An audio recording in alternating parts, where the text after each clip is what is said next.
like to welcome to the VIII Jakarta Geopolitical Forum, expert staff of Ministry of Transportations of the Republic of Indonesia, accompanied by the interim governor of Lemhanas.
Good afternoon, Excellencies, distinguished guests, ladies and gentlemen. Welcome back to the VIII Jakarta Geopolitical Forum 2024, addressing geo-maritime resilience challenges in the Indo-Pacific.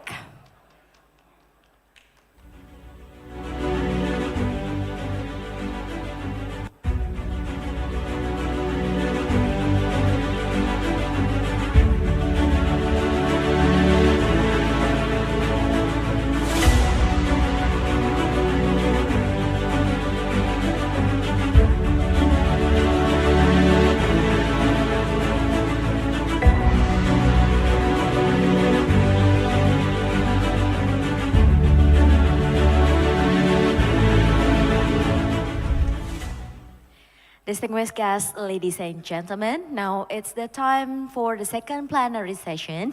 But before that, may we kindly invite to the stage the expert staff of Ministry of Transportations of the Republic of Indonesia, Professor Wihana Kirana Jaya, Master of Social Science, PhD, to deliver the speech. Ladies and gentlemen, please welcome Professor Wihana Kirana Jaya.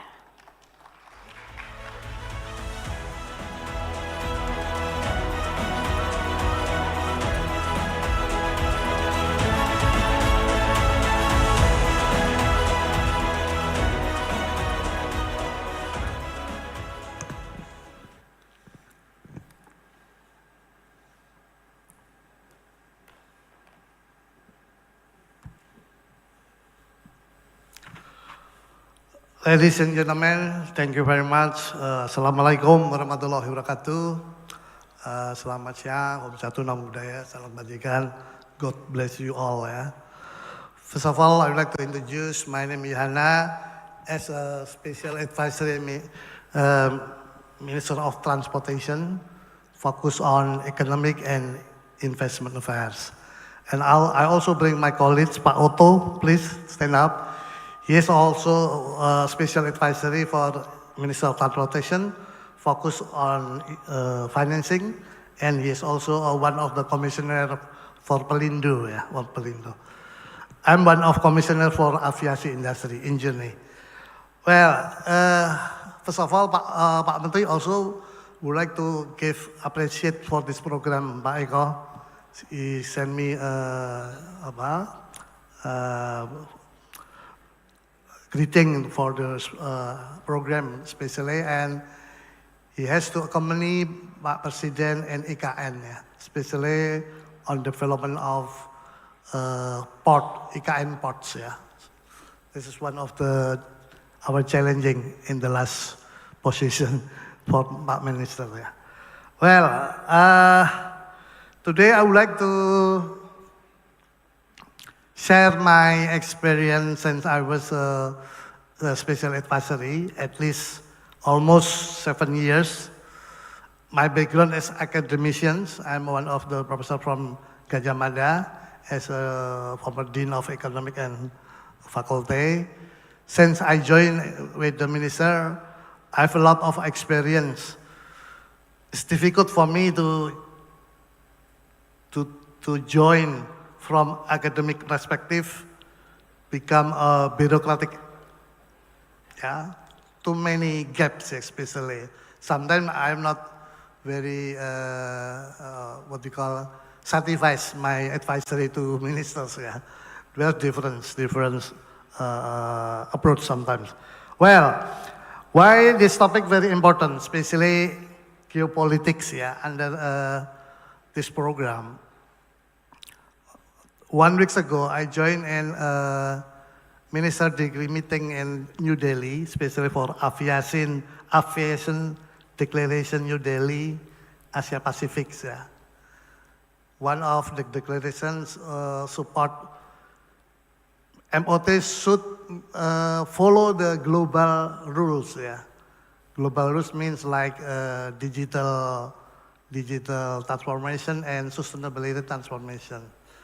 That's why continue also discussion, and then we have in Bali, Pak Luhut also open a good discussion bias, yeah, Bali, what we call aviations exhibitions, and then the discussion also talk about what the collaboration between the member of Asia Pacific with us, yeah.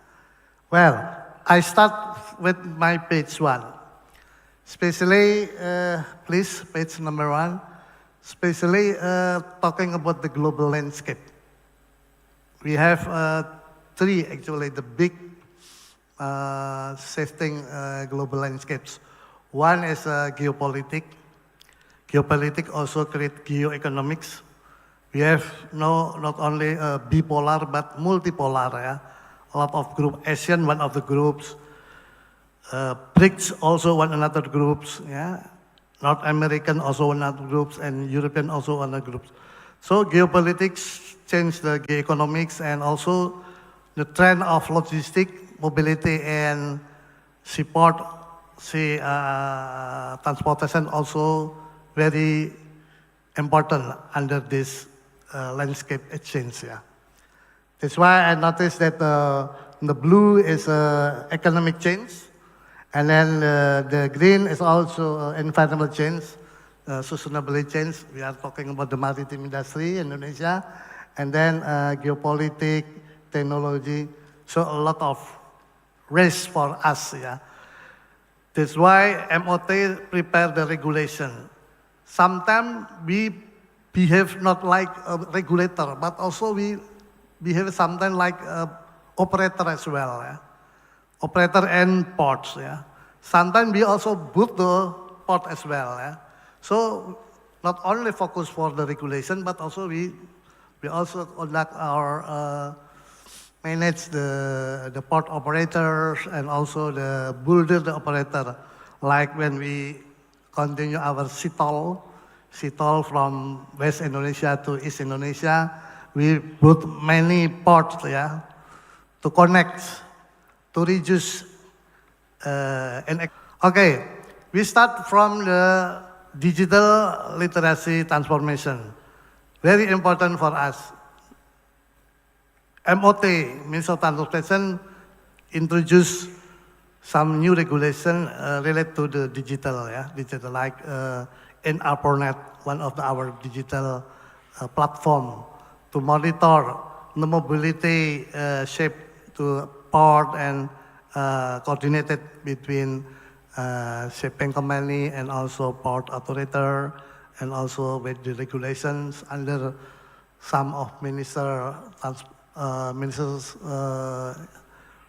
others ministers, especially under Pak Luhut, yeah, especially when introduced the in ARPANET one single. We call it new logistics, yeah, ecosystem. This is one of our opportunity to collaborations, to make partnership, strategic partnership. If you want to come to us, you can collaborate with us, especially to improve the smart port, yeah, smart port, yeah. We have already prepared smart port, not only the under MOT, but also from Pelindo, under the state-owned enterprise transportation, or maritime transportation. Okay, next. in order to fulfill the new landscape, the MOT prepare for the human resource, yeah, to catch up. One possibility, one of strategic partnership also not only technology platform, but also the human resource. Because to catch up the technology global experience, we have to train. So we need some collaboration. Something like Port of Rotterdam come to us, from Busan, Korea, South Korea also come to us to make collaboration to improve our human resource in order to achieve the world-class standard under the technology platforms. Yeah. This is one. So we try to rescaling, upscaling, building new character, developing skill. Yeah. This is one of opportunity to make good strategic partnership. One in technology, one the knowledge. Yeah. But talking about to understand the technology strategic, we have to know about new vision of the global vision, and then down to the mindset, and then we focus on the regulations.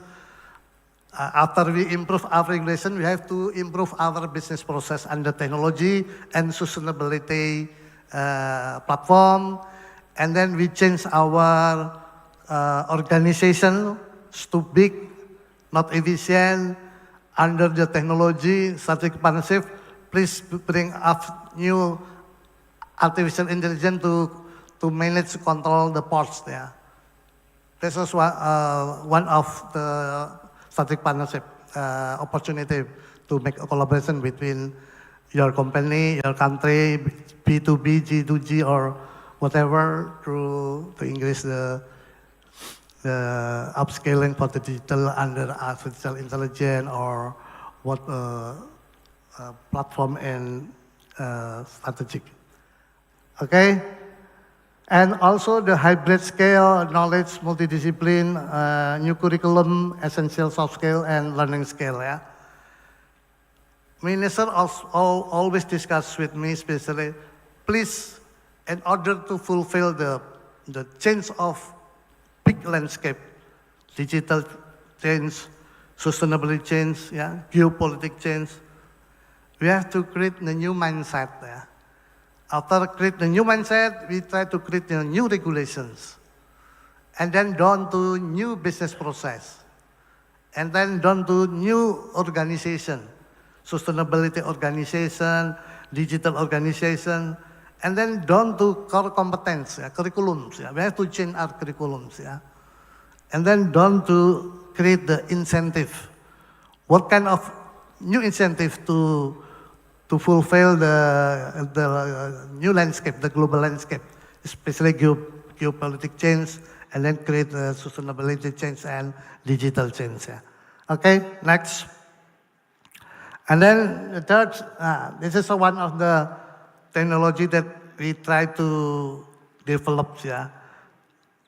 I've already mentioned this is one of the opportunity to create strategic partnerships. Yeah. Between G2G or B2B, yeah, or G2B or whatever.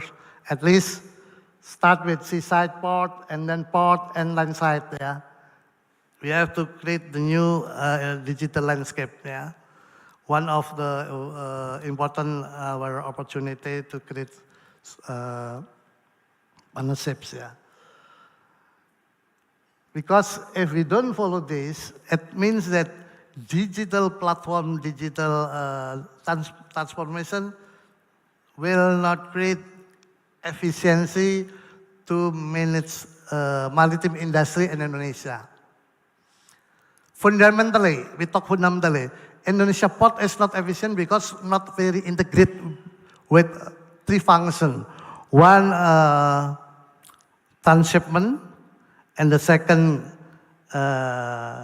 export-import, gateway, and the third, the function of industry. Prior, the industry classes is very far from the ports. Yeah. Pera also not three function. So fundamentally, our port is not efficient based on the function. That's why we need to create technology platform, and then we need to create sustainability platform. Yeah.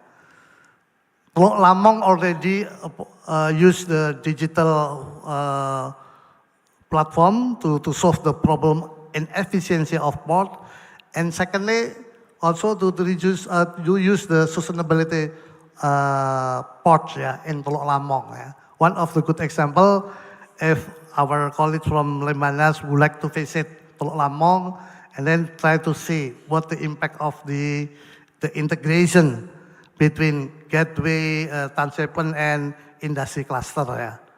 Like Port of Rotterdam, very compact, yeah, entry function. That's very different when we talk about in Indonesian case compared to other countries in China and Korea and also in Japan. Yeah. They are very efficient. Yeah. Fundamentally not efficient. Digital technology is not catching up. Sustainability still needs some partnerships, yeah, especially talking about the energy, green energy, sustainable energy using to port. NPC1 already used the solar panel to install the electricity, and we try to make some regulations, especially to provide some of development and sustainability maritime industry. Okay, next. The fourth, and then the environmental drivers, yeah, talking about sustainability, maritime industry, yeah. Okay, we already prepare for the minister regulation, especially to using the clean and green maritime sector, and then to regulate sustainability, especially under IMO regulations, using sulfur cap. And then from IMO, we also done the CO2 emission, and then try to use. The most important, how to make the roadmap in our maritime industry based on sustainability. Yeah? 5 years roadmap, and then 10 years, 15 years until long-term plan. Yeah? Until 2060 year emission. We still prepare to make a good roadmap, good regulation, good partnership, yeah, strategic partnerships, especially when we talk about the sustainability energy for maritime, and then using for shipping, green, logistic green, sustainable shipping, and also sustainability of the port. Too many opportunity for making the strategic partnerships. Yeah. Next. And then still environmental, especially after discussing in COP, countries opportunity participation, start Glasgow and then continue in Mesir, and then after in Dubai, the Maritime Director General still learning, yeah, still learning. Especially one, the collaboration for the using the green energy, and then learning how to use sustainable port, including shipping, sustainable shipping, and then to create some investment using creative financing. My colleague, Pak Otto, one of the best creative financing under special advisory to Minister of Transportation, especially when we make Patimban. Patimban not only using Indonesian national budget, but we use PPP, public-private partnership. We call it KPBU, yeah. Operator join between foreigner and local business, local company, yeah, to operate the Patimban, yeah. Patimban port is one of the biggest port under export, car export, and using a lot of opportunity, yeah, supporting the port to many business, especially focus on sustainability, yeah, activity or approach. Yeah. Okay, next. Yeah, the challenges. Yeah, now I tell about the one our challenges, especially under President uh, long-term strategies, yeah, try to reduce the logistic dwelling time, logistic costs, and a lot of indicators especially. But if we compare to other countries, Indonesia is archipelago countries. Sometimes to measure the indicator logistic index is quite different. It's not apple to apple. Compare India. India is a mainland country. The logistic, the multi-moda roadmap very clear and clean, yeah, to support the logistic ports, yeah. And on Indonesia, because archipelago countries, sometimes the integration of multi-mode, not only roads and then train and airport and port, is not very connected very well. Yeah. Still a problem that we have to improve it. Okay, this is one of our challenge.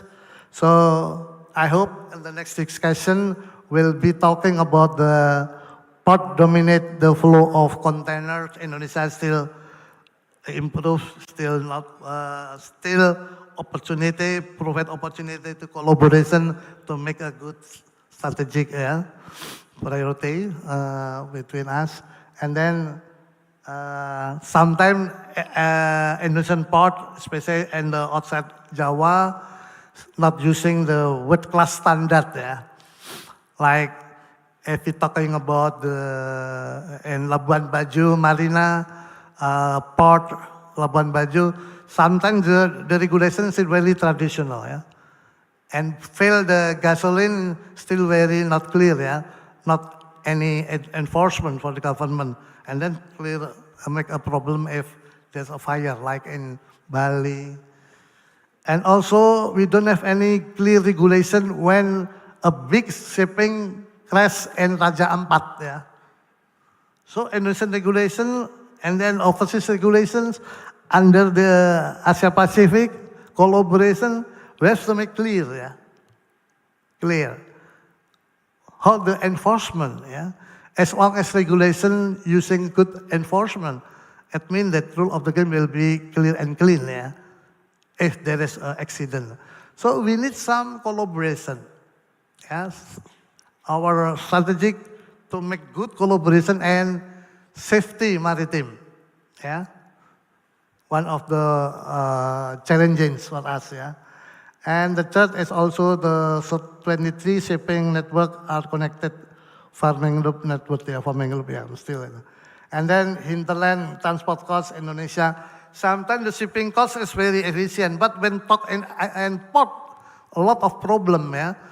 Informal transaction costs and formal transaction costs, hidden, not hidden, and too many unclear, yeah, overlap regulation make transaction costs getting higher, yeah, Indonesia. Some of study also give some supporting this idea, how to reduce the logistic costs in port especially, because in shipping is okay, but when come to the port, talking about hinterland, trucking, storage, yeah, organizations, a lot of costs to have to handle in there. Yeah.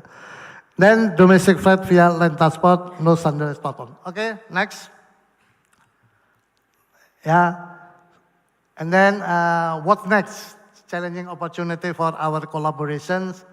We have to provide some transport nodes and then transportation network based on integrating infrastructures. Also infrastructure, commodity, logistic, regulation, and civil information is still opportunity to make collaboration. Please, our colleagues from Lemanas will help us, yeah, to discuss, to monitor, to push the next MOT, yeah, follow the ID, sustainability maritime industry, and also the digital maritime industry, still plenty of room to make some regulation under the Minister or Director General. Yeah. Okay, next, last. Yeah. Maritime infrastructure management is still a problem. Sarana prasarana, we could talking about Indonesia, hard infrastructure, and then soft infrastructure. We try to push from traditional management maritime industry, jump to middle level, and then provide some the future of talent in maritime industry, and also the future of planet in maritime industry, means sustainability. Yeah.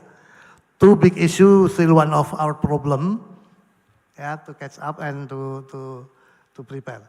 Next. Yes, this is some technology, and in our net, we already make some of our improvement. Continuous improvement also still conducted by us. Collaboration with minister coordination is our boss, and also how to connect with the ecosystem. Yeah.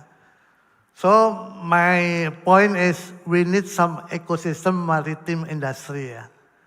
Not only MOT think about maritime industry, not only for the human, what we call ESCM ministers, yeah. Not only Minister of Finance, and also we try to create the good ecosystem, yeah.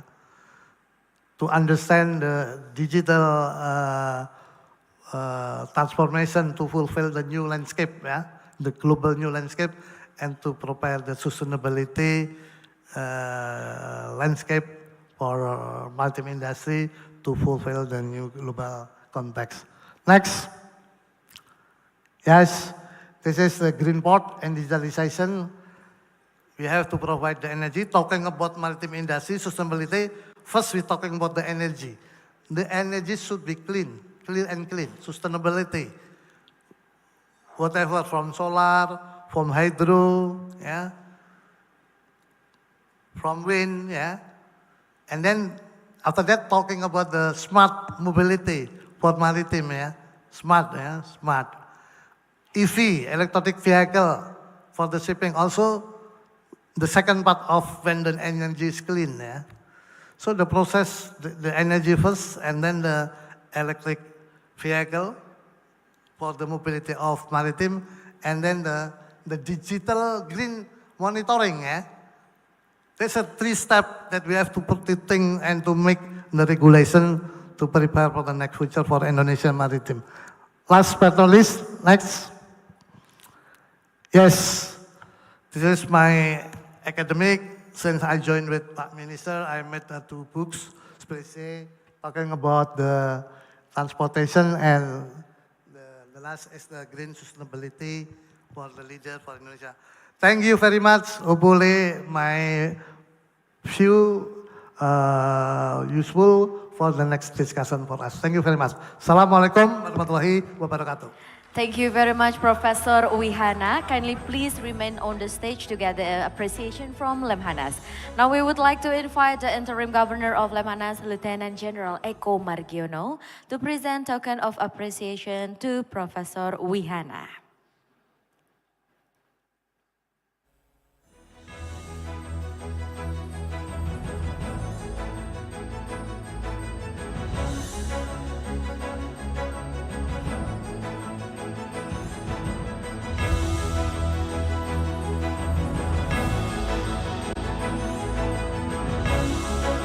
Thank you very much, sir. Kindly please remain on the stage. And next, we would like to invite to come on the stage to have a photo station, Deputy for Strategic Studies of Lemhanas, Deputy 1 of Coordinating Ministry for Maritime Affairs and Investment, Chief of the 8th JGF 2024, all speakers of second plenary sessions, and also the moderator of second plenary session. Once again, may we kindly invite to the stage all speakers of second plenary session and also the moderator of second plenary session.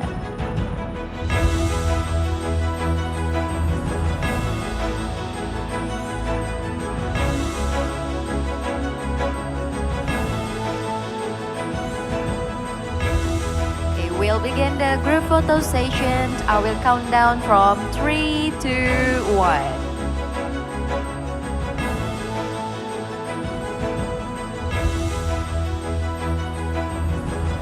Thank you very much. Could we give a round of applause, ladies and gentlemen? Thank you, and you may kindly now return to your seat.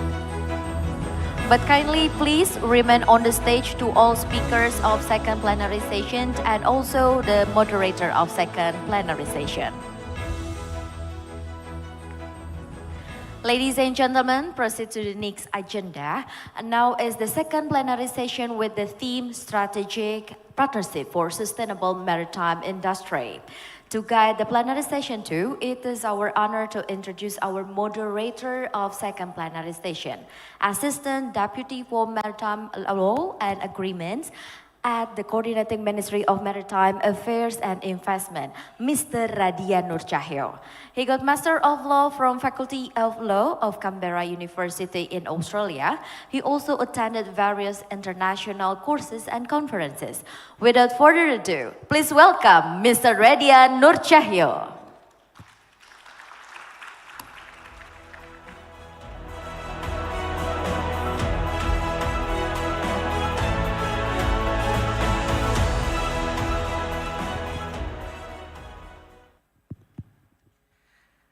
Excellency, distinguished speaker, ladies and gentlemen. First, I would like to thank all respective speakers and participants of the second plenary session. I have been tasked as a moderator for today's discussion in the 8th Jakarta Geopolitical Forum, addressing Geo-Maritime Resilience Challenge in the Indo-Pacific with the topic of strategic partnership for sustainable maritime industry. I will invite the speaker, the first speaker, Mr. Martin Konsi Iglot, Director of Crimario Project, European Union. And the second speaker, Mr. Muhammad Reso, Director of Risk Management, Pertamina International Shipping.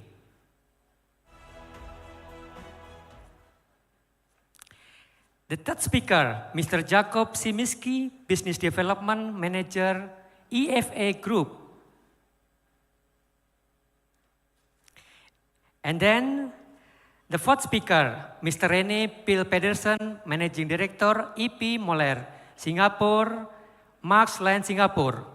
She's still on the way from the airport. It's okay. I would like to brief the host rule before we start this session. We will have keynote speech.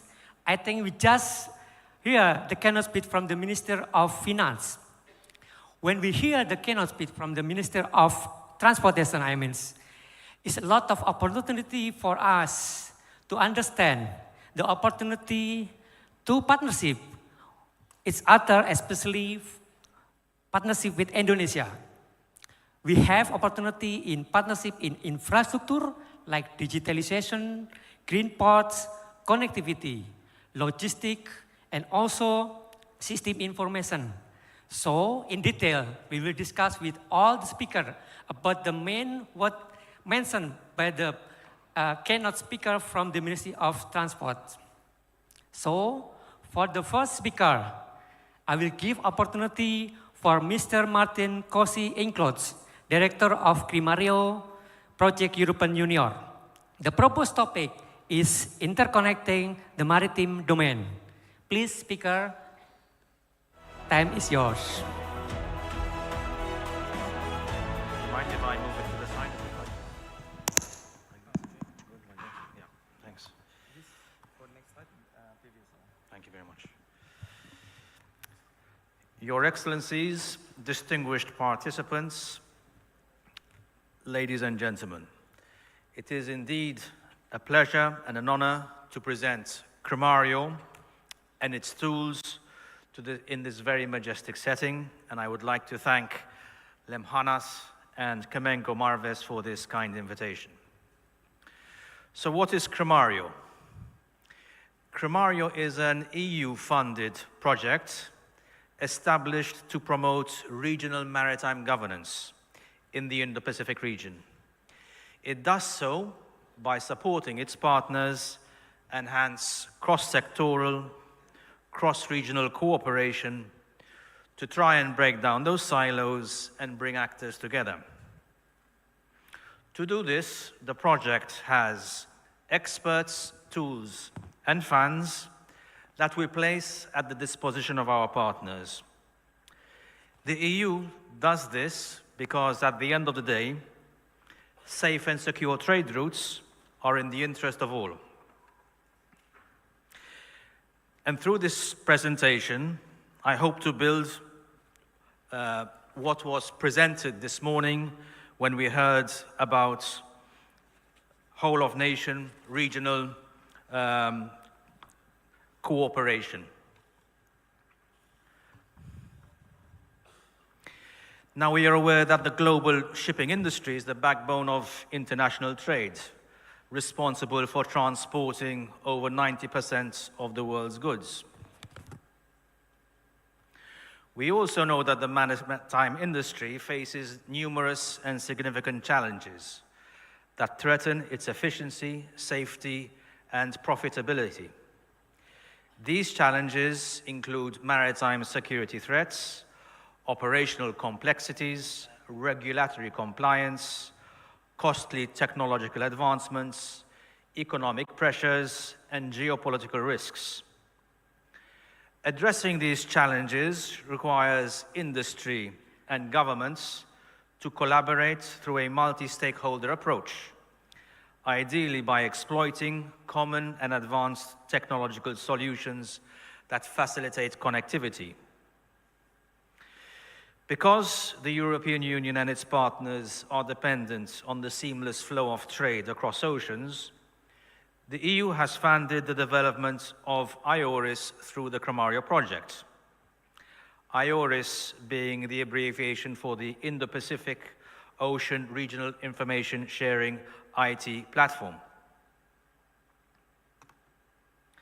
This offers enhanced communication and coordination among stakeholders with over 100 organizations and entities using IORIS today.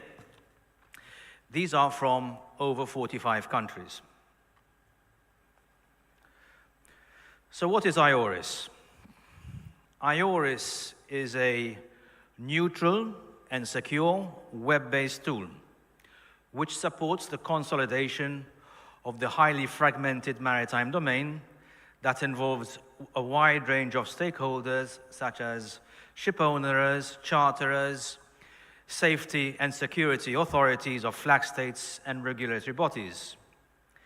This implies that all entities using IORIS can now share information and collaborate in real time, reducing operational silos that typically hinder effective coordination.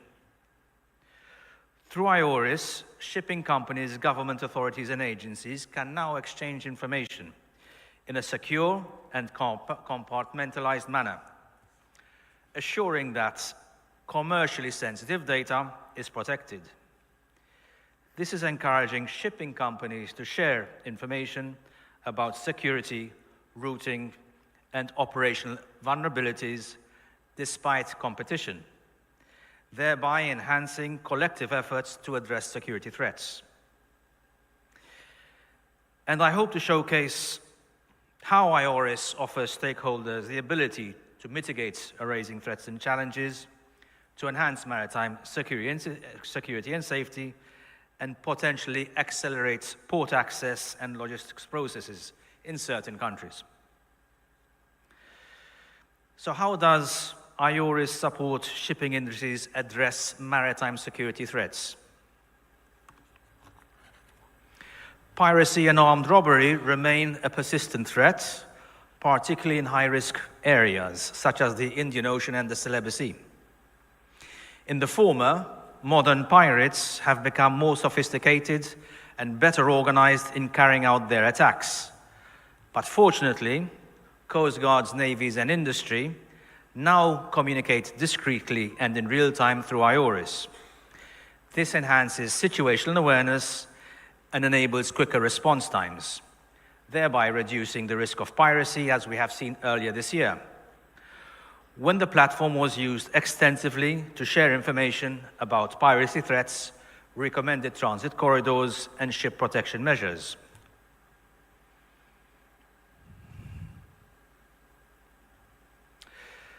IORIS also serves partners avoid conflict zones, regional instabilities, and respond to incidents. Earlier this year, the crucial maritime corridor through the Red Sea and the Bab el-Mandab Strait near Yemen became vulnerable to militant activities and terrorist attacks. This is disrupting global trade as it compels ships to navigate around the Cape of Good Hope instead of transiting through the Suez Canal at a rough cost of $1 million each way, apart from the enhanced carbon footprint generated.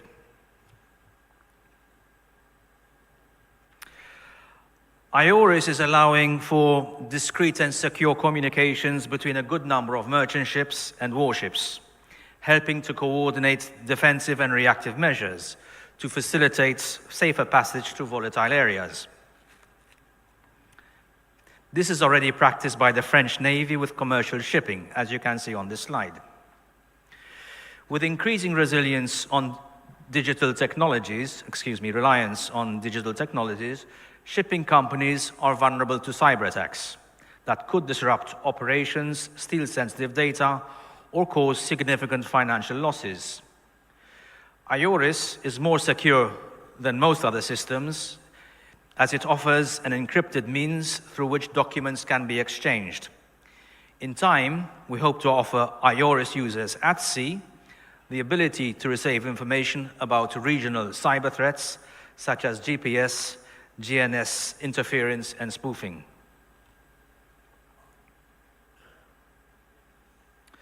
Moving to maritime safety challenges. Merchant vessels operating in distant and open waters are not in continual communication with maritime rescue coordination centers, unlike their aerial counterparts, who check in and check out of flight information regions. And should a distress situation happen, it is normal to expect a significant delay until rescue resources arrive on scene. Whilst GMDSS already provides a robust SAR infrastructure, which is not being challenged in any way or form, IORIS is already linking rescue coordination centers together in the Indian Ocean and thereby facilitating and planning the coordination of rescue operations, especially near regional search and rescue boundaries. As more ships become IORIS users, merchant vessels can opt to use IORIS to support search and rescue operations, being able to receive real-time updates, visualize search patterns, and receive news on the deployment of rescue assets, amongst other advantages, and this to ensure for the well-being of crews during critical situations. And to avoid environmental disasters, IORIS offers Vessel Traffic Monitoring Center in the Western Indian Ocean, a vessel traffic monitoring and information system, which when coupled to AI-type analysis, informs countries and potentially shipping of vessels moving erratically, navigating dangerously close to shore, on course for grounding, and or navigating outside or blocking traffic separation schemes to prevent accidents. In worst-case scenarios, vessels in difficulty of running aground or potentially at risk of breaking up could devastate the livelihoods of coastal communities, apart from the high cost to ship owners and or insurance companies to rectify damages.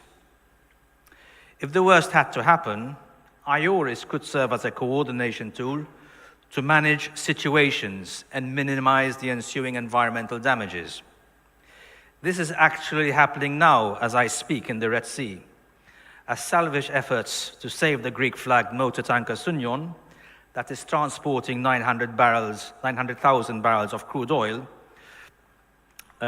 is being supported by the IORIS system, which is interconnecting coastal states, the EU operation, and the tugboats. But IORIS can offer much more. Geopolitical tensions could also lead to sanction and trade restrictions, impacting shipping routes and market access. Companies must navigate these risks while ensuring compliance with international laws, and here IORIS can play a role as well. Also, the industry is facing increasing pressure to comply with environmental regulations, such as the IMO's 2020 sulfur cap, which ships must comply with when calling at ports. Mismanagement or misunderstanding of these regulations can lead to delays, fines, and even vessel detention. Moreover, ships must share standardized reports every time they steam through coastal states' exclusive economic zones. IORIS can streamline the submission and sharing of standard regulatory documents and pre-arrival messages, simplifying compliance with port state controls. And when it comes to shipping logistics, IORIS can offer a one-stop shop, given that it incorporates geospatial mapping, automated alerts, secure messaging, including translation functionalities, to support industry transition to more modern and efficient operational practices. For ports, this includes many possibilities, including the Port State Measures Agreement and incident management. In Latin America, for example, IORIS is supporting ports now share information on counter-narcotics. And in the Guayaquil port, the Ecuador port of Guayaquil, IORIS is being used as the tool for the Ecuador Coast Guard to communicate with ships steaming up the estuary. As indicated in the beginning,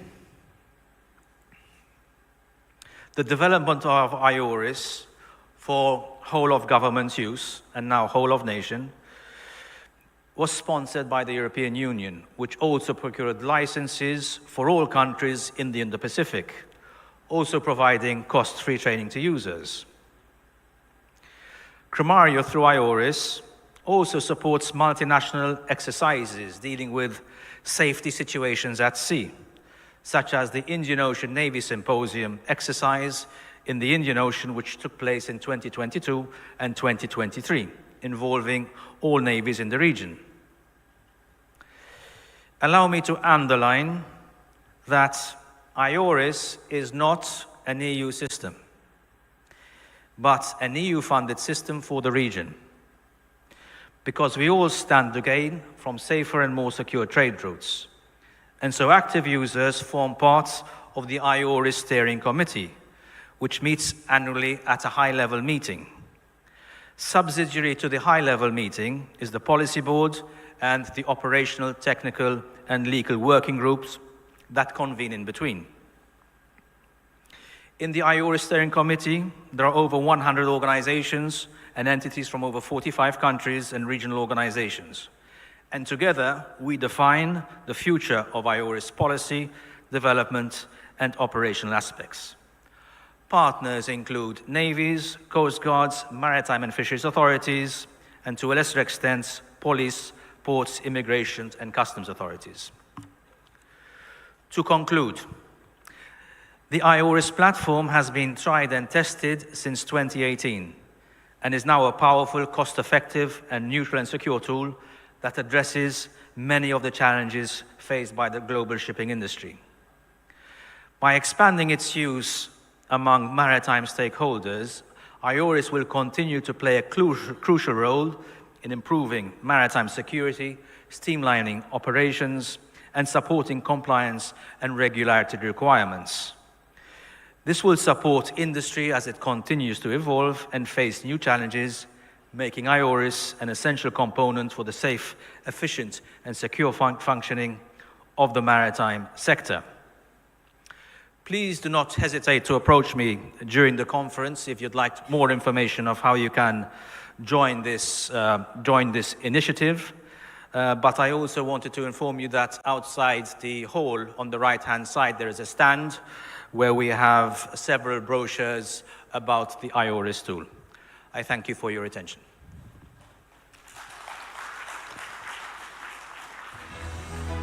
Thank you very much, Martin Koji-Glotz, Director of Cremario Project. Martin presents the global shipping industry responsible for transporting 90% of the world's goods face challenges such as security threats, operational complexity, regulatory compliance, and geopolitical risks. This requires collaboration between government and industry using advanced technology for improved connectivity. The EU has developed EORIS, an IT platform that facilitates real-time communication among over 100 maritime stakeholders. By promoting collaboration on security, routing, and operational vulnerabilities, IRIS enhance maritime security, safety, and efficiency, potentially accelerating port access and logistics processes. Thank you very much. And we just got news that Mr. Rene Pilpi is present today.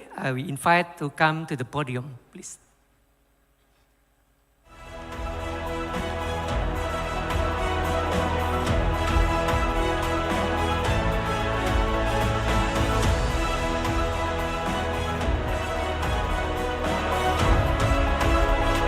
Distinguished audience, ladies and gentlemen, now I would like to invite Mr. Surya Triharto, Director of HC and Corporate Service, Pertamina International Shipping, to deliver his presentation about managing disruption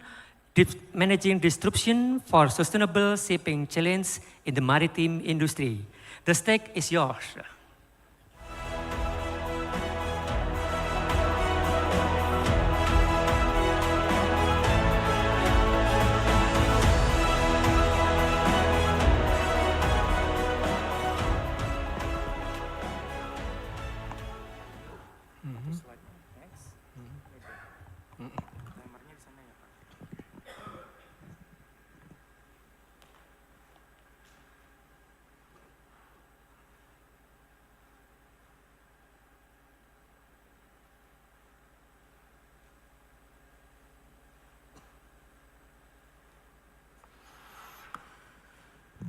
Bismillahirrahmanirrahim.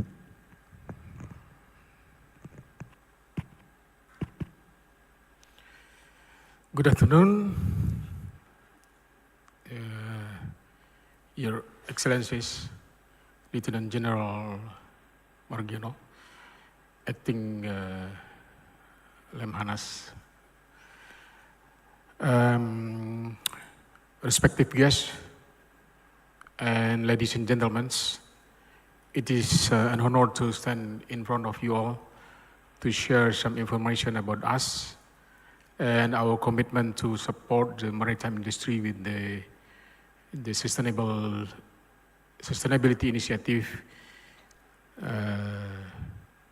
in the oil and gas industry.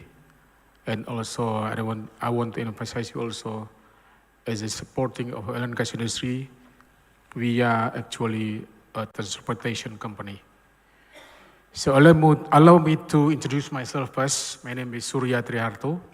My title is Director of Human Capital and Corporate Services of Pertamina International Shipping. Pertamina International Shipping is a subholding of Pertamina. Our business encompasses the shipping and integrated marine logistic industry that I will elaborate later on in the several slides about us. First of all, I would like to share with you the opening remarks, the issues here, that a glance for us, that maritime industry, we know all that transporting more than 80% of worldwide merchandise by volume. We need to realize it. And also, we need to understand also that maritime industry has been increasing the scrutiny over its environmental impact or environmental footprints, that then demanding more sustainable practice toward greener and responsible future. And the such remarks that I want to share with you, that maritime industry contribute 2.5% of global energy related with the CO2 emission. Although this 2.5% is, we see it as if it's a small amount, but it's not the case. 2.5% is very important because we are also part of the transportation industry, including the aviation industry, that's also land transportation industry. So we need to have responsibilities about this 2.5%. As a shipping and integrated marine logistic company, we also have responsibilities to contribute to the efforts or initiative to reduce the emission. Next. Okay. Let me introduce who we are as an integrated marine logistic company. We are Pertamina International Shipping. We offer holistic marine logistics service. We call it as integrated marine logistic company. Our business encompasses shipping business. We transport product for the origin to the destination. We also have the marine service as the interface between the sea and the land. We manage the marine service, also the port and operation and services. We also have capabilities to manage the port asset ownership, and also we manage the logistic business, consists of the storage, and we also manage other support service, just like piloting, just like other marine service businesses.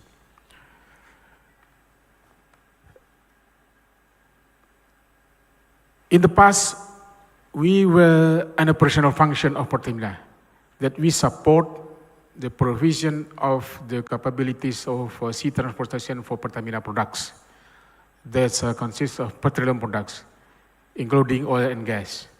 But now, we are no longer an operational function of Pertamina since 4 years ago. We are now a business entities. Business entities, it means that we also need to go to the market, go to find out the customers, and providing them with the solution and service of our business. Our operation is no longer in Indonesia only, but also all over the world.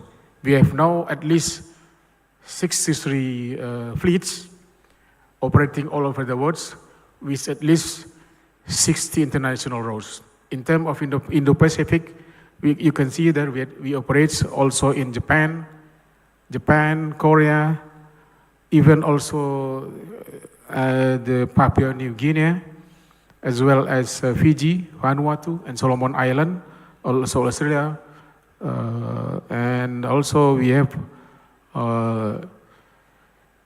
many other destinations all over the world, including Africa and South America. So this is our business and our area of operation and distribution.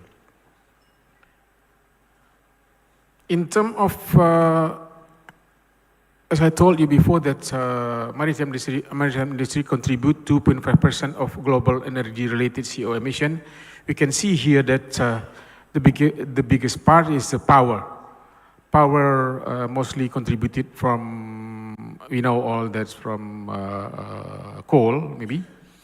And then we can see that 16.5% is transportation industry.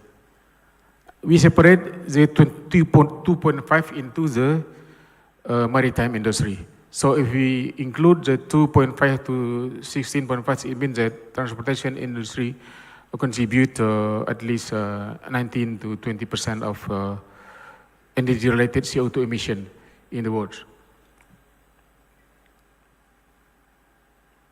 And I think we know all that IMO has already introduced the net zero target commitment in 2050, while in Indonesia we also have a little bit relaxation of this until 2060.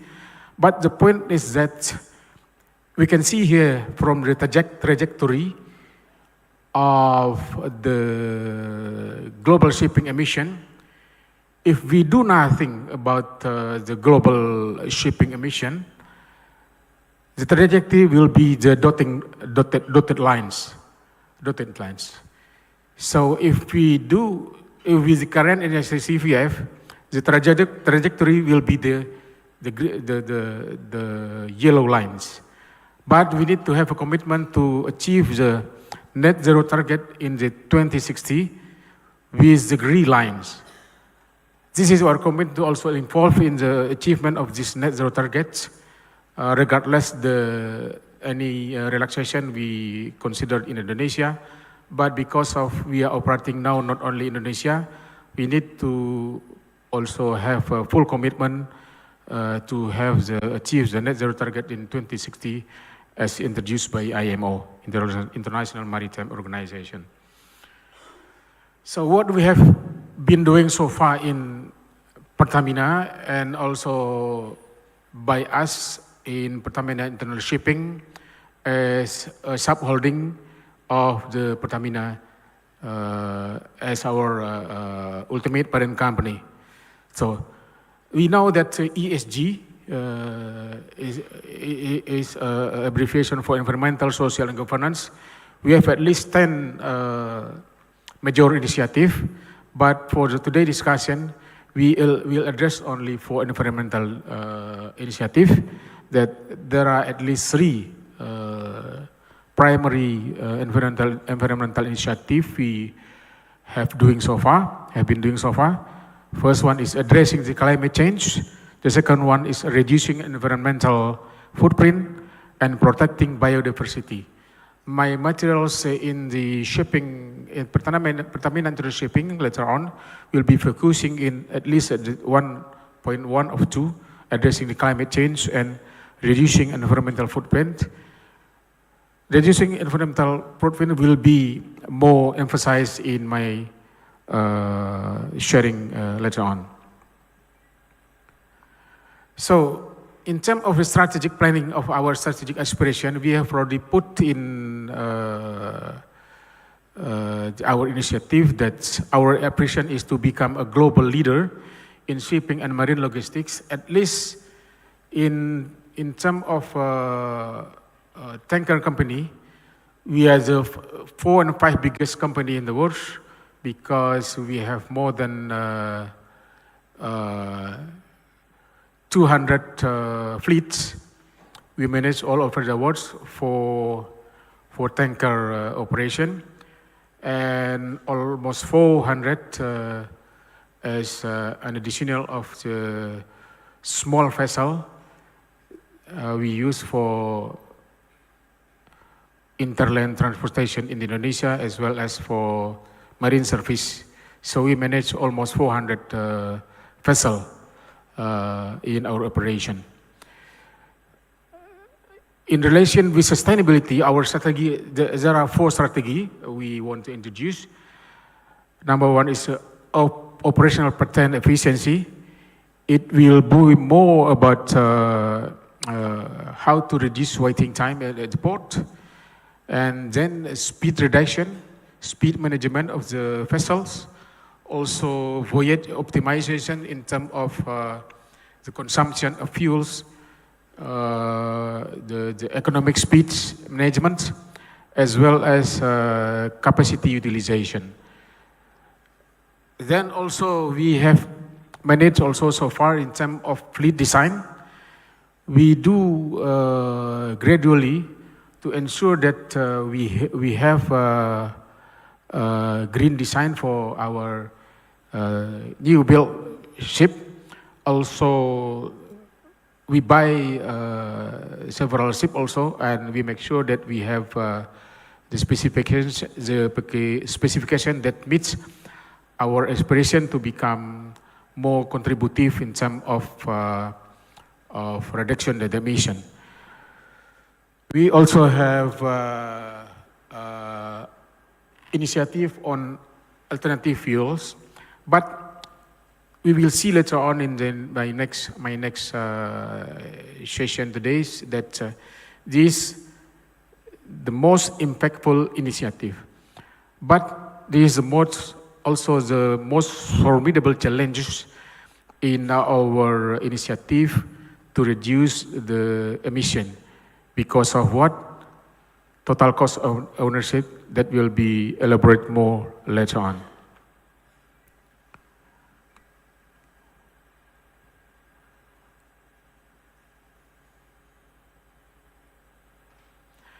So in terms of aspiration, that the green ones will be related with our commitment to contribute more to reduce the carbon emission. We have an inspiration to be the 7 billion market cap company and $9 billion in terms of revenues. Nowadays, we have 3.3 revenues. It means we have aspiration to almost triple our revenues within the next 10 years. And 20% revenues will be coming from marine and terminal. We now have 103 fleets, tanker vessel. We have an aspiration to have 190 owned tanker vessel in 2034 with the average age of 15 years, which nowadays we have only 24 years age of our vessels in average. With the scoring of TMSA, TMSA is a score for ship management, 3.5 out of 4. You can see here from the green ones that we have commitment to have 34% of our business revenue will be generating from the low carbon business. And we will having the reduction of emission 32% to be compared with if we do nothing from now in terms of business as usual. We have commitment to reduce the contribution to emission in the rate of 32%. In terms of the horizon of our business, now we are focusing on petroleum core, but we want to expand more, not only in the petroleum core, but also then in petrochemicals, in chemicals, in dry bulk segment, and also in container business. We have an aspiration to expand our business to that area. And then we also expand our geographical business or in terms of marine logistic and marine service business. We have an aspiration also to go to the market in terms of initial public offering. We are preparing the equity story for that now in the hope that in the middle of 2026, we will go to the market for an initial public offering, managing our governance as well as equity story to be accepted by market. And then the most important thing in relation with sustainability, our commitment is to have, to grow the green energy business. We will be having more fleets on the LNG cargo and shipping. And also we will be having more than 40% of revenue for non-captive market of Indonesia. And we will be having commitment also to the technology-led emission reduction for fuel efficiency as well as for the green technology of ship development. So, having that in all of our inspiration and strategy, what we have been doing so far. We have done so far with the green ship. We comply with the IMO regulation MEPC 76. We also have now a ballast water treatment system and scrubber in initiative to reduce the emission of SOx, and also several initiatives in terms of emission reduction by having the eco-friendly ship design, engine power limitation, as well as a propeller hand cooling. It looks that this is a small initiative, but it contributes significantly in terms of emission reduction of CO2. We also have initiative to use alternative fuels. Last year, we bought a ship that have dual fuel, fuel oil and LNG, as part of our efforts to contribute to the reducing emission. But we'll see then later on in the next slides of my presentation that alternative fuel is very impactful, but still a formidable challenge, not only I think for the shipping industry, but also in energy provision for all of the industry in the world. Green and port terminal is also an area that we have already committed so far. And then what is the next plan of us? Still, green ship will increase our contribution to the reduction. Also, alternative fuels, green and port terminal, and green cargo. We'll be having more commitment, and we are now having some initiative with strategic partnership with our partners to have a CO2 carrier. We also managing the initiative to start the business of carbon capture storage and also carbon capture utilization storage that will contribute to our CO2 reduction initiative. What we have achieved so far, in 2023, we have total reduction of CO2 is about 24.5 kilotons of COE equivalent. And in up to 2030, you can see here that we will be contribute, hopefully, expectedly in the rate of 448.8 kiloton CO2 equivalent per year, which means 32% of reduction of CO2 emission to be compared with business as usual. So this slide has just screenshot for the real-time information of our system that by today we have already had emission reduction target 23,260 ton CO2 equivalent, and if we have already achieved by today, by this morning, we have already achieved 36,051 ton of CO2 equivalent emission reduction in our operation. It will then, this figure will then be audited, and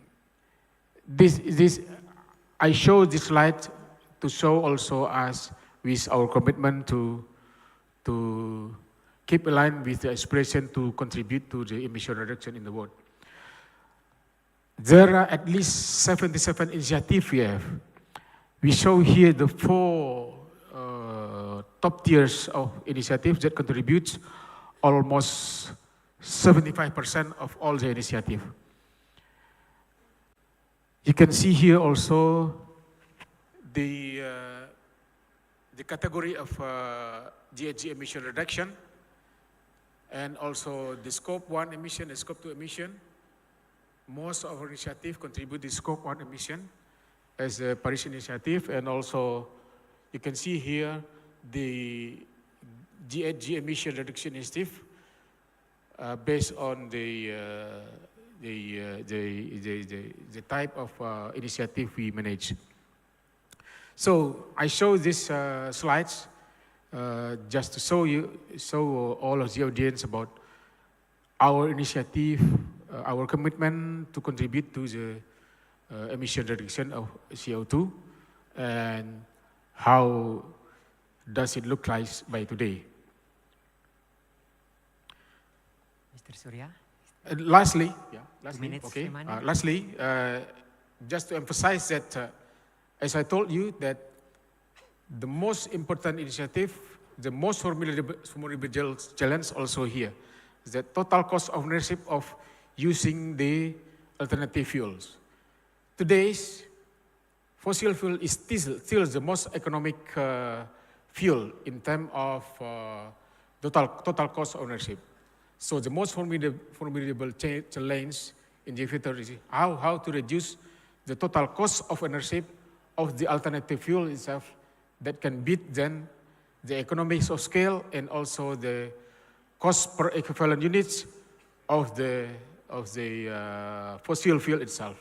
We still rely on the fossil fuel, but we need to ensure that the alternative fuel will contribute more efficient, more in terms of efficiency to the energy.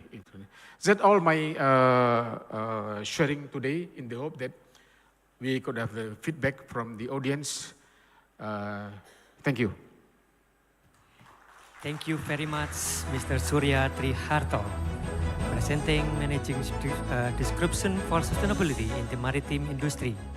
Speed summary based on the speaker, PIES aspiration and strategy in response to IMO requirement for the net zero greenhouse gas emission by 2050. Pertamina International Shipping aim to become a global leader in shipping and maritime logistics. And comprehensive maritime logistics service, PIS offer a wide range of marine logistics service, including shipping, marine service, port operation, port access ownership, logistics storage, and other supporting service. And highlight of the decarbonization and sustainability, PIS is committed to accelerating decarbonization effort to align with the IMO net zero emission target, aiming for a 15% emission reduction between 2022 and 2030. Thank you very much, Mr. Surya Trihartono. Distinguished delegates, ladies and gentlemen, the third speaker is Mr. Jakub Simiski, Business Development Manager EFA Group, who will deliver his presentation on the role of technology of support sustainable maritime industry. The stage is yours, Mr. Simiski.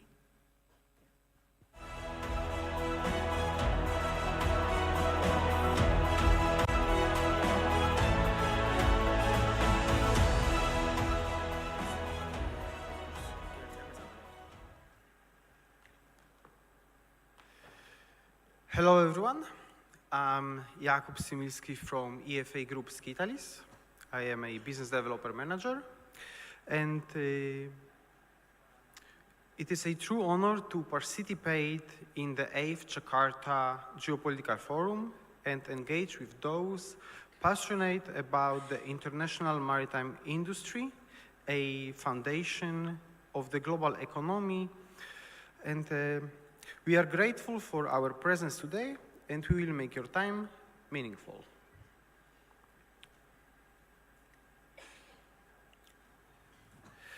So, the maritime industry is often described as the lifeblood of global trade that moves over 11 billion tons of goods annually.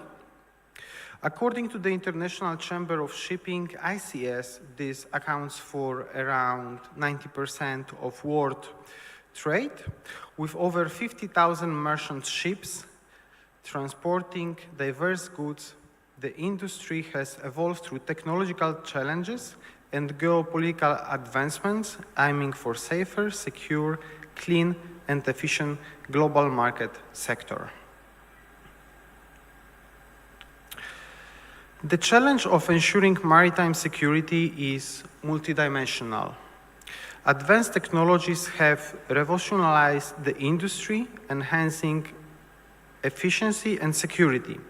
Surveillance systems such as drones, satellites, long-range radars, electro-optic systems, maritime surveillance aircraft, data link systems, data fusion systems, automated platforms, and the integration of these sensors into a unified network sensing C2 system have bolstered maritime security. operations. Additionally, artificial intelligence, machine learning, and big data analytics have significantly improved maritime situational awareness, maritime domain awareness, and operational efficiency. These technological advancements empower security and law enforcement agencies worldwide, including Coast Guard and maritime security agencies, in order to combat piracy, terrorism, human trafficking, illegal smuggling, migration, hybrid warfare, and geopolitical competition within their territorial waters, exclusive economic zone waters, archipelagic waters, and continental shelves.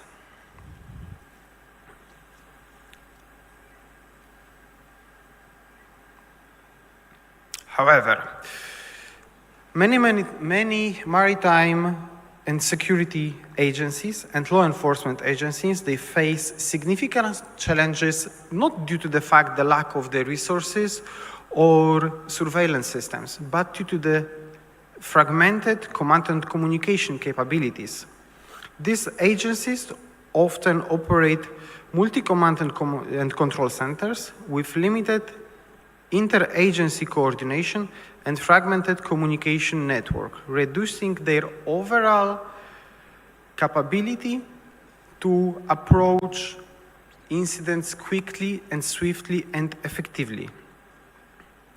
Additional challenges are in defense interoperability systems. Delivering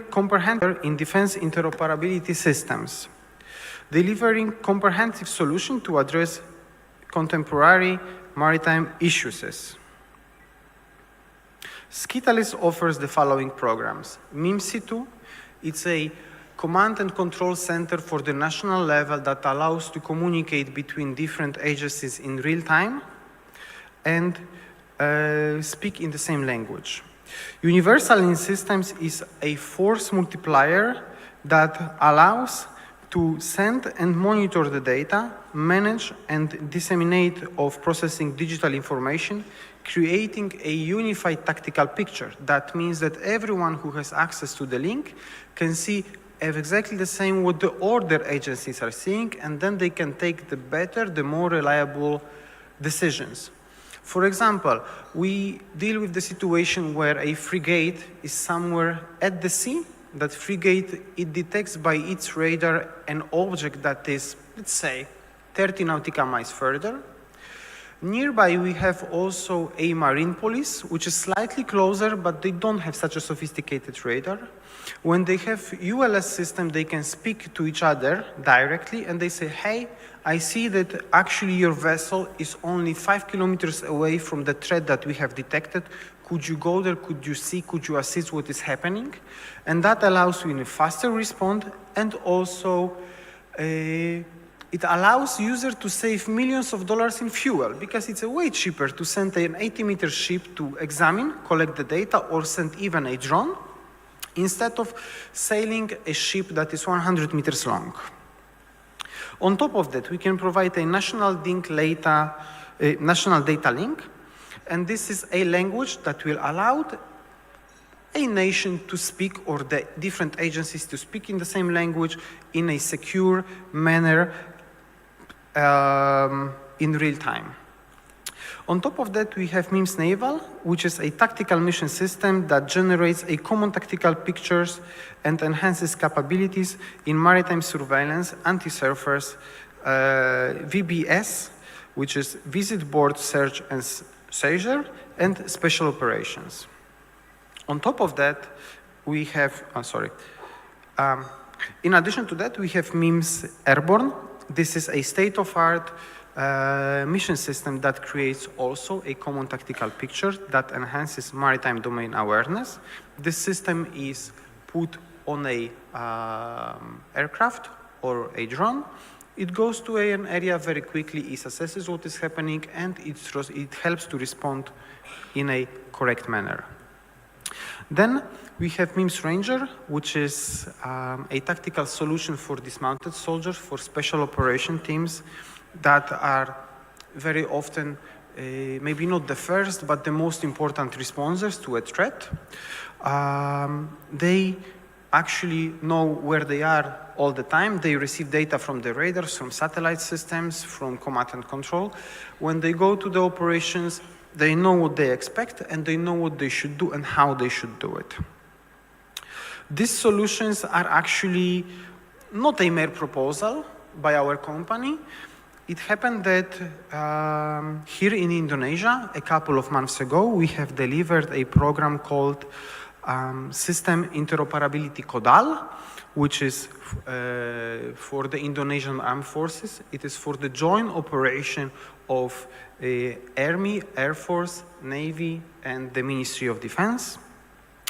That systems allowed TNR headquarters to create a network-centric warfare, interoperable environment, facilitating seamless tactical information flow across all of the branches of Indonesian Armed Forces. It's a massive force multiplier, and that system can be duplicated, or some elements of the information can be shared with other agencies across Indonesia. A key components of these programs include a state-of-art command and control centers at Mabes TNIs that utilize our Skitalis MIMS C2 and ULS products to synthesize the common tactical pictures from the Army, Navy, Air Force, and the air defense environment. So that means that, okay, we have radars that are installed, for example, with Army. We have radars that are being used on the naval vessels. We have also some tactical airplanes, helicopters that are flying over an area. All of them, they detect some targets. All of them, they reports the coordinates of that particular targets, and our system actually correlates that information. And instead of seeing potentially two targets on several radars, we provide one information, and we also inform what kind of target is that. Then we have the Indonesian National Tactical Data Link System, the link standard, that actually provides an advancement data link protocol, enhancing tactical information exchange and providing data link sovereignty to Indonesia, implemented by our company through this program. So what we have done, we have given to the Indonesian Armed Forces a link standard, and with the link standard they can freely customize it, they can replenish it, they can put it on various kind of assets, and they have total control over the information which they have and how do they share it and with whom do they share. On top of that, we have built a integration surveillance monitoring systems at Natuna Sea that reinforces TNI's, Indonesian Armed Forces, situational awareness and enriches the common tactical pictures with additional sensors data. These systems can be customized to meet this system can be customized to meet the operational needs of non-military agencies, such as Coast Guard, the Marine Police, the Maritime Securities agencies worldwide. Both MIMS C2 and ULS can be provided or can provide a common tactical picture by integrating various geographical dispersed sensors, including coastal, onboard vessel, aircraft, UAVs, radars, EOIR systems, data link systems, automatic identification systems, ADB systems, and satellites. The enhanced interoperability among different agencies improves C2 capabilities and facilitates real-time data sharing. Importantly, MIMS, C2, and ULS are resilient to cyber attacks, a critical factor as maritime operations increasingly rely on the digital systems and data links. Network security systems provides centralized management of network security, intrusion prevention, and threat protection at all endpoints. Security rule-based firewall, threat prevention, URL filtering application awareness, user identification, sandboxing, file blocking, and data filtering capability. Regarding MIMS Naval and MIMS Airborne, the first two are operational within the Hellenic Armed Forces, and the third will soon be with the Hellenic Navy. MIMS Naval is an affordable, modular, and scalable tactical mission system. It is in service with the Hellenic Navy Special Operation Forces on Mark V fast boat attack.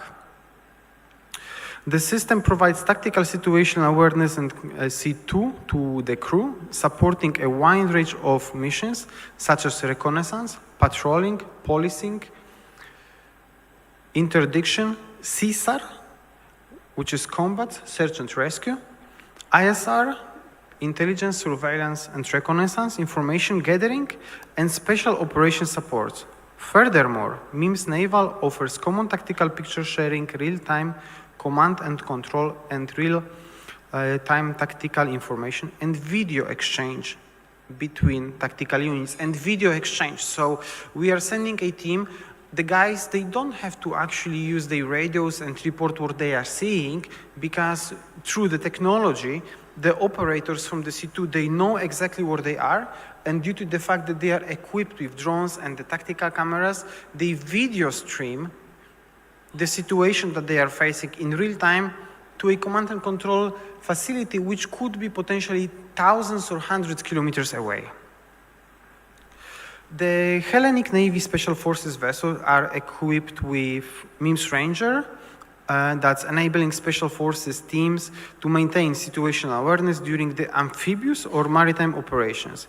Key capabilities of MIMS Ranger include Blue Force tracking, that stands for own position indication and visualization on the map, exchange of media messages through like video and images supported by text. So they have a defense WhatsApp, let's say, exchange a tactical objects, tracks, positions of the enemy, and also the areas where they operate, where they should go, and polylines. Display of image and videos, support for various map formats. The maps can be 2D, 3D. Tactical situation displays with an advancement graphical user interface. Highly integrated with C2 systems. So both MIMS Rangers and MIMS Navals are integrated with a managed radios, which stands for mobile ad hoc networking radios. On top of that, we have a third product, which is called MIMS Airborne. This is a state-of-art tactical mission systems, which is meant to be installed on maritime patrol aircraft. We do support all three levels. The mission systems of which can be conducted include anti-submarine warfare, anti-surface warfare.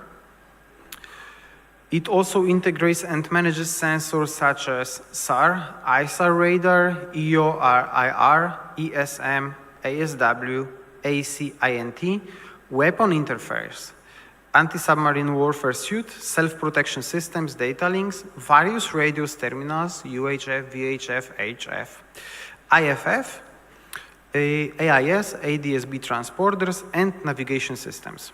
The systems can actually operate on various systems.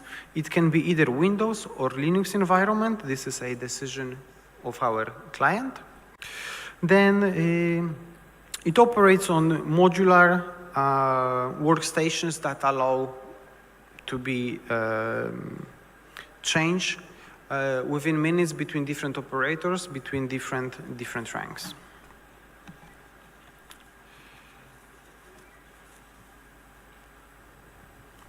Okay. The next steps for Skitalis is the integration of all systems into a higher level command and control. Our engineers are working towards implementing the capabilities of the Joint All-Domain Command and Control JADC2 concept into existing and future products. Focus on building connectivity among various platforms and systems, even those not initially designed to communicate with each other for both military and security use. The goal is to develop requirements and standards for future systems to ensure interoperability, achieving interconnectivity across different systems and different domains. But this is actually it actually represents the future of a smart interoperability.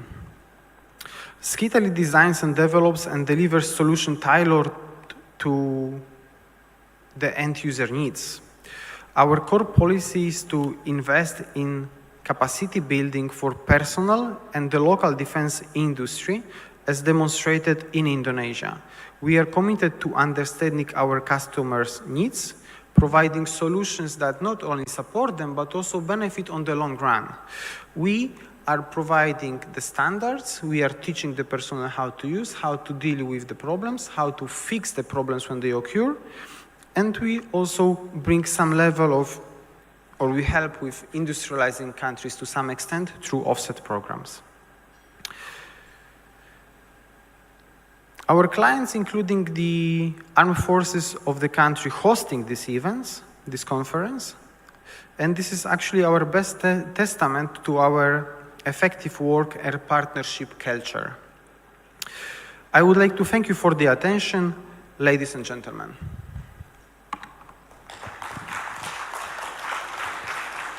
Thank you, Mr. Jakub Szyminski, for your intriguing presentation. Speech summary based on the speaker, the maritime industry has advanced significantly through technology like IA, machine learning, big data, and unmanaged system, enhancing security against threats such as piracy and trafficking. Despite technological advancements, maritime security face challenges such as limited interagency coordination, fragmented communication network, and lack of real-time data sharing. How Skytalis can help? Skytalis address maritime security challenge with its universal link system, ULS, and a link product with integrated communication and data system across naval, airborne, and ground platform. Thank you very much. Excellency, distinguished participants, ladies and gentlemen, the fourth and the last speaker, Mr. Rein Pil Pedersen, Managing Director, EP Moller Singapore, PT Limited, Maersk Line Singapore, who will deliver his presentation on the sustainable practice adoption in the maritime industry. The time is yours, Mr. Pedersen.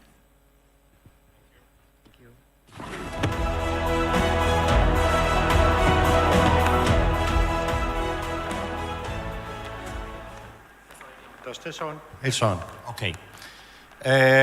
I have not prepared any slides, so instead I will walk a little bit around. I can see you all had a good lunch, and maybe we need to freshen up a bit. So I'll try to be a little bit more active. I will also keep my intervention short, relatively short. My name is René Pil Pedersen. I'm the Managing Director of AP Moller Singapore. I'm basically a ship owner. I have 140 container vessels in my fleet. They all sail under Singapore flag, but they operate globally, basically in all geographies. Briefly on Maersk, we are a company that has been around for 120 years. We are family-owned, family-controlled company. Fifth generation is of the family is the chairman of our company.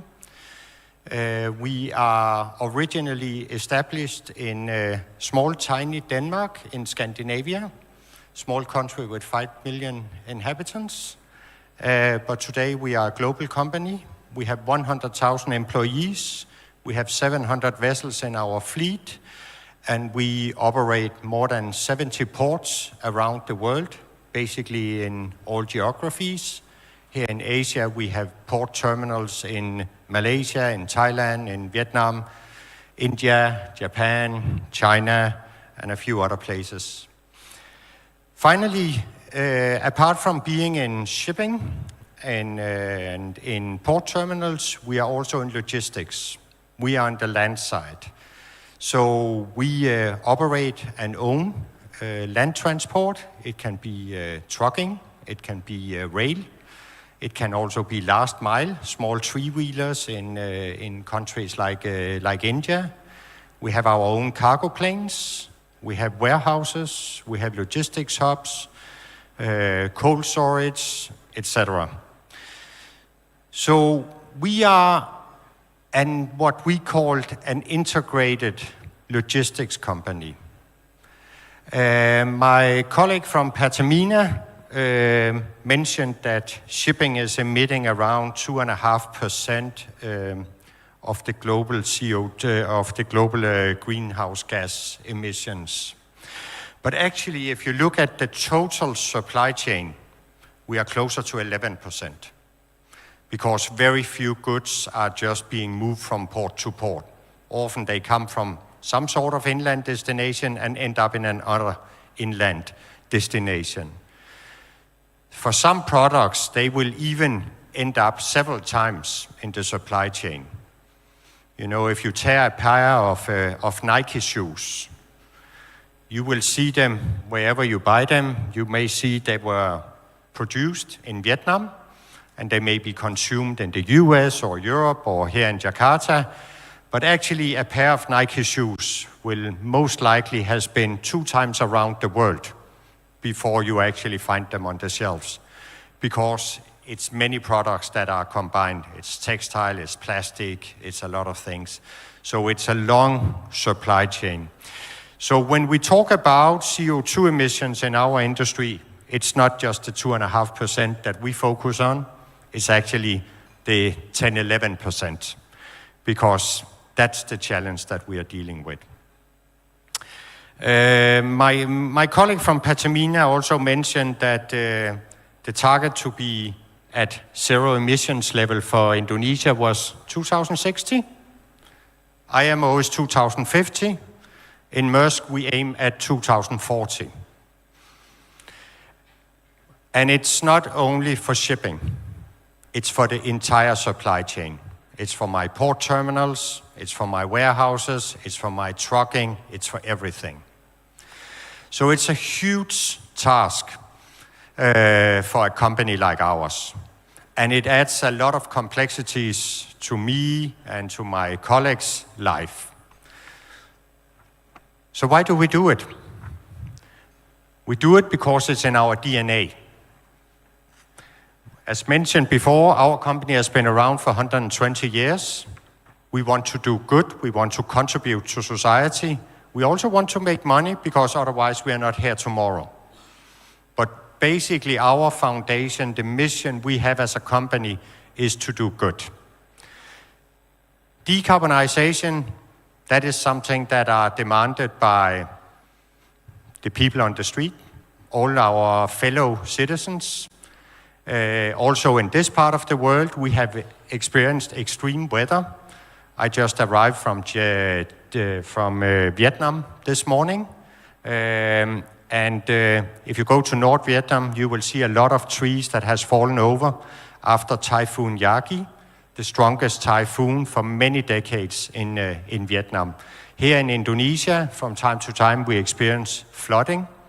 So these are things we need to address because it's important for society. It's also important for governments, so it's high on the agenda with governments. And then, of course, it's high on the agenda with my customers. So that is why we take this task very seriously. As mentioned before, our target to be decarbonized is by 2040. And 2040 sounds like a long time away. I have a bit of gray hair. I may even have retired. But actually, what you have to remember is that the assets that I buy today, especially the vessels, they will be around for 20, 25 years. So when I buy a vessel today, that vessel needs to be a part of the solution because that will be on the high seas in 2040. So we actually, in our company, we took delivery of the first ever built container vessel powered by green methanol 12 months ago. It was a small vessel. I wouldn't call it a test vessel. It can still carry 3,000 TEU, 3,000 containers, but nevertheless, it was a small vessel. And in the last 12 months, we have taken delivery of a number of bigger vessels, around 16,000 TEU vessels that will be sailing between Asia and Europe. So far, so good. I also saw my colleague from Pertamina was not very optimistic on green methanol. He had done some calculations on sizes of tanks, etc., and prices of methanol, and he's right. It is a challenge. But this is a chicken and egg situation. We cannot, as an industry, allow ourselves to procrastinate. We need to move forward, and we need to test some technologies. Will we make some mistakes? Yes, definitely. But if we learn from the mistakes, it has actually been worthwhile. So, but I hope not that our green methanol will be a mistake, but it's not without challenges. But actually my main concern is actually not the size of tanks. The fuel price, yes, to some extent a concern, but I think this is more about scaling the production. But the biggest problem is simply availability. We cannot procure all the green fuel that we need today. So that's an area that needs to be entertained more. I always find it's a pleasure to come to Indonesia. And actually, as I flew into the airport this morning, I could see there was a lot of farmland, etc., a lot of biomass with some wind turbines and some solar panels. Actually, Indonesia could be a big producer of green methanol.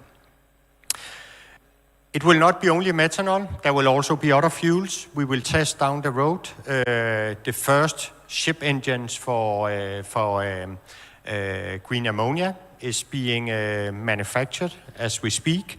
We will probably see the first ones in the market in 6-12 months. And that is probably also a fuel that would be tested along the way.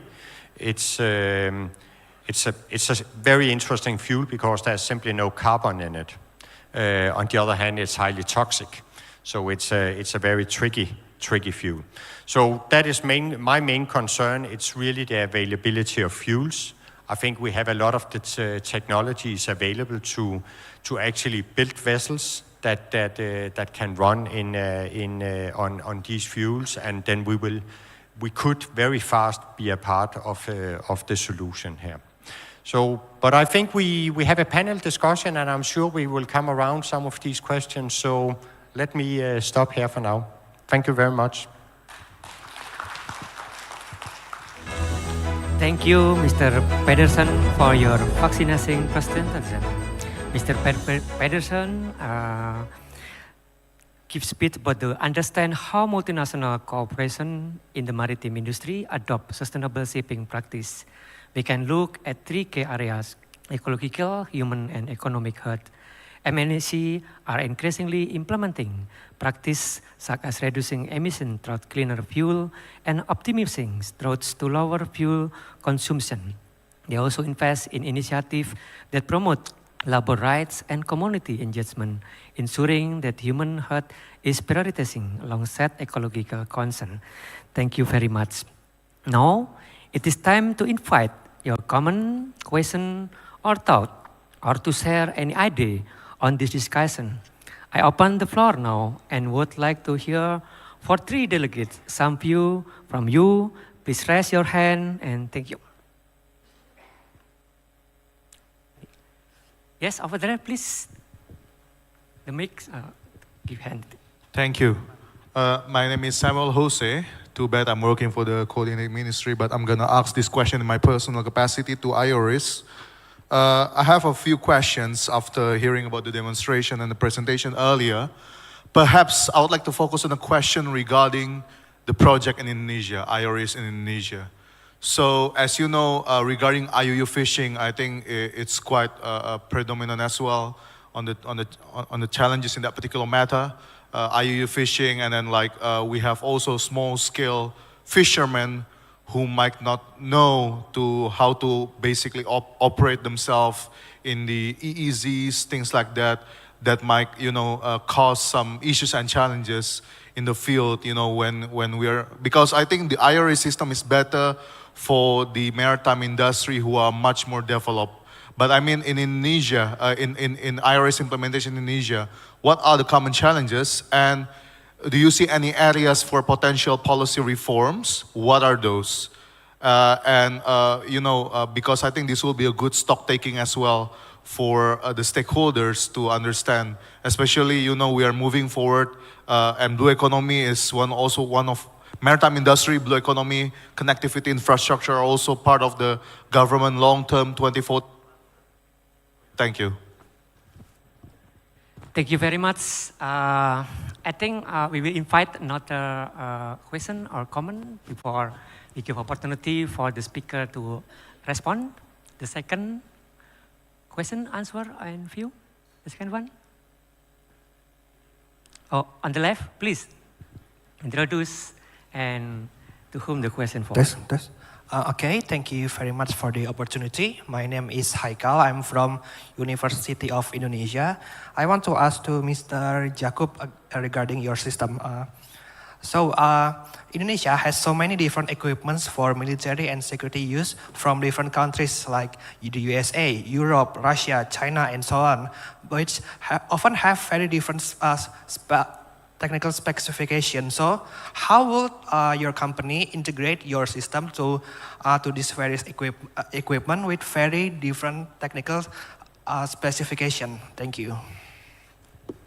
Thank you very much. And then the third delegates to give you question or comment. If no, maybe I will give opportunity for the first question. This is about the demonstration project in Indonesia and EU fishing challenge and small-scale fishermen related with the operation and EEZ, and also issue of challenging stakeholder to others, especially for the ecosystem of blue economy. The first speaker, please, Mr. Martin Kosil Eiklot, Director of Crimario.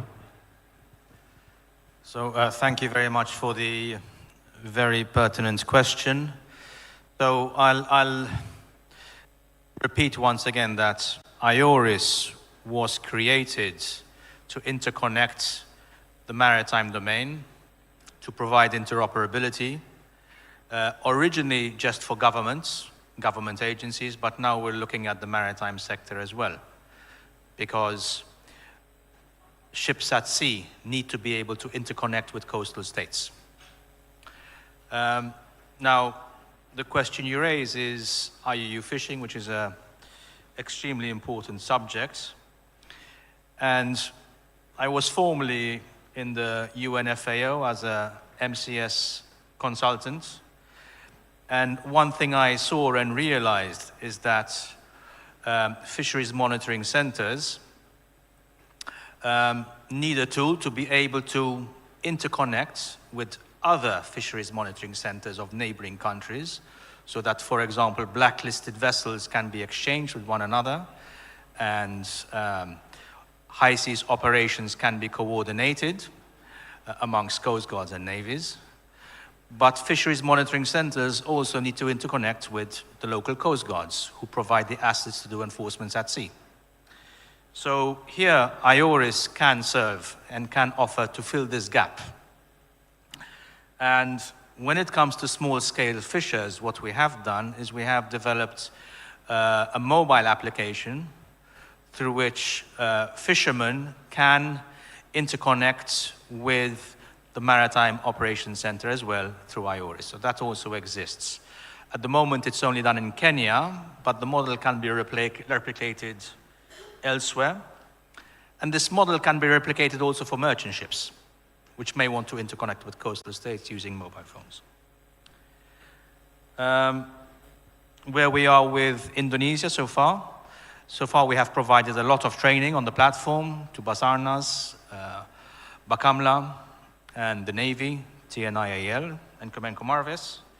And we look forward to future cooperation and intensifying this in this regard. Also with the Indonesian National Shipping Association, hopefully. Thank you. Thank you very much for the response for the question from delegates. I think we give opportunity for response. The second question from University of Indonesia, Mr. Haikal. Mr. Jacob, please respond the question from Mr. Haikal. Thank you. Hello. So basically your question is about interoperability between different agencies using different kind of radios, different standards of radios coming from different country, made by different producers, operating on different frequencies. It happened that our company is a global expert in interoperability. We can tackle this solution by deploying a solution called Universal Link Standard. This is basically a translator that is installed in a location. It can be on a vessel or in a command and control center. That device gathers the information from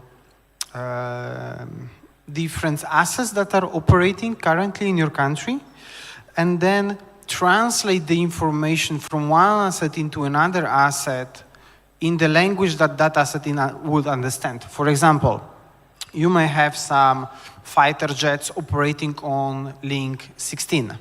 You may have also some other assets operating on their own link from their country.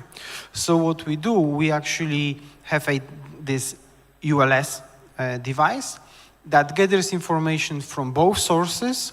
It translates into the language that is understand for, let's say, fighter jet and for the naval vessel. Our company has actually deployed over 150 ULS installations in various configurations for the various users. Most of them are in the Navy, Army, for their ground and airborne assets. Thank you. Thank you very much, Jacob, for the response that US China and technical specification that's different agency standard, universal link standard in vessel and also control center.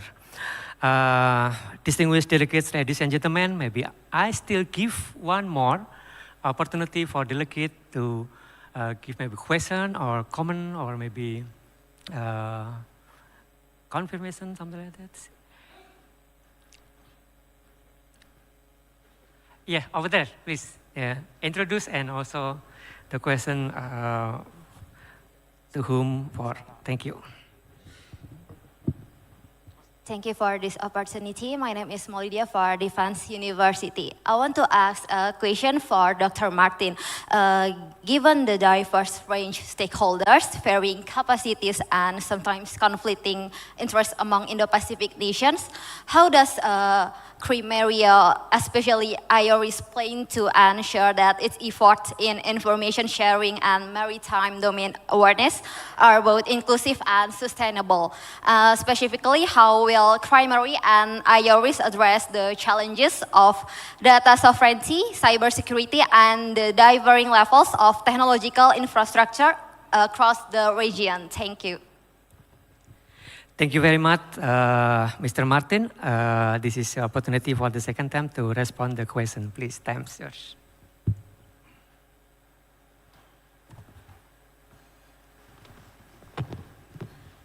So, thank you for the very interesting question once again. So how do we make IOR is, first of all, inclusive. As I have explained, the EU has set about developing this network across the Indo-Pacific, now including some 45 countries. And we bought licenses for all the countries. And we cooperate with all like-minded countries, to be clear. In Latin America, the Pacific, Southeast Asia, South Asia, and the Western Indian Ocean. So we invite all the participants to join these virtual groups that we create. A virtual group is something like, to give an example, on WhatsApp, the social media platform, you will create a group. It's the same philosophy, and whoever administers the group is responsible for ensuring that information is exchanged only within these groups. So we create different groups for all the regions. They can be thematic or they can be geographic. And once we train agencies on the platform, then they participate in these groups. And every so often we bring them to regional meetings to share their experiences on the tool. Concerning sustainability, by providing this common tool for all the different organizations to plug into, what we have done is provided a cost-effective solution, because the alternative is that if everyone creates their own information exchange system, first of all, they can't speak to each other. And if you wanted to make them speak to each other, that comes at a very high price. So by providing this tool, by the EU sponsoring this tool, it has provided sustainability, and the EU intends continue to sponsor this tool as long as partners are interested in using it. Cybersecurity challenges. These will always exist with whatever system you create. And we ensure that the system is secure up to law enforcement standards.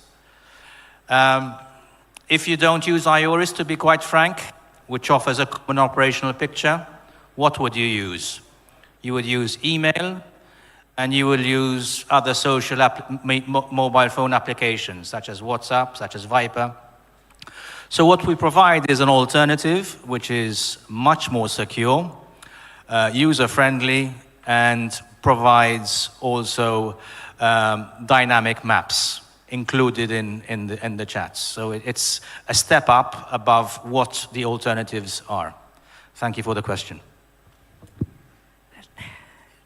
Thank you very much for the response from the question that EORIS is support shipping address threats to maritime security, and also moving to maritime safety challenge, and EORIS can offer much more.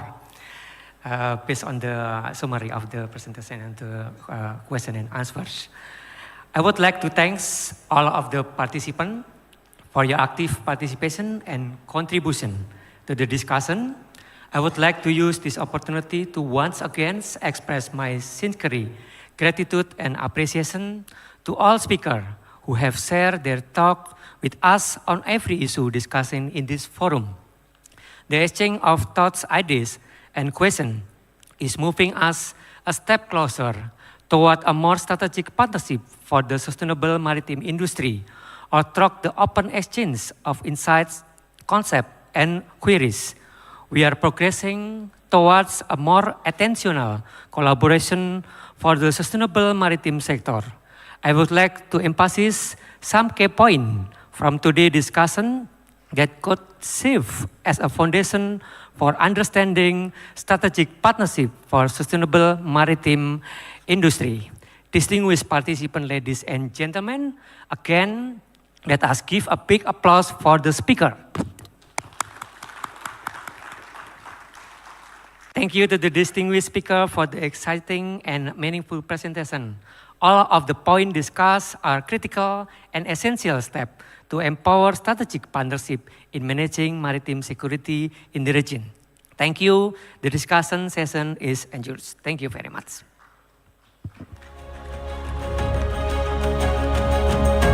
Ladies and gentlemen, please give a round of applause to our moderator and speakers for plenary session 2.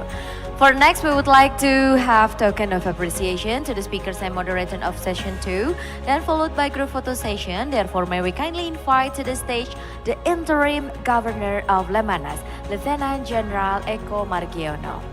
Please kindly take your place to the speakers and also the moderator of session 2.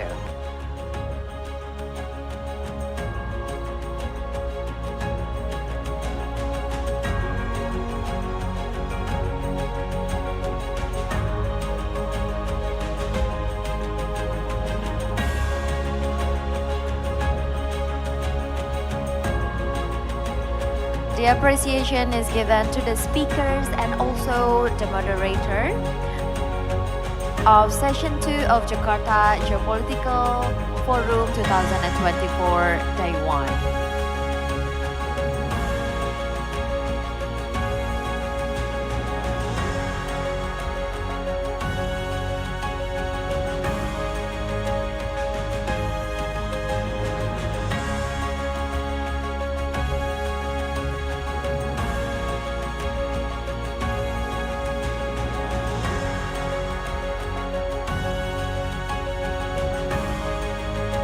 And the last appreciation is given to the moderator who lead the session wonderfully.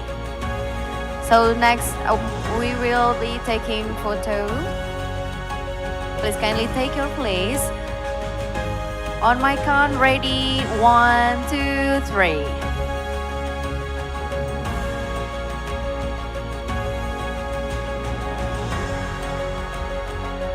Thank you very much, and you may kindly now return to your seat, ladies and gentlemen.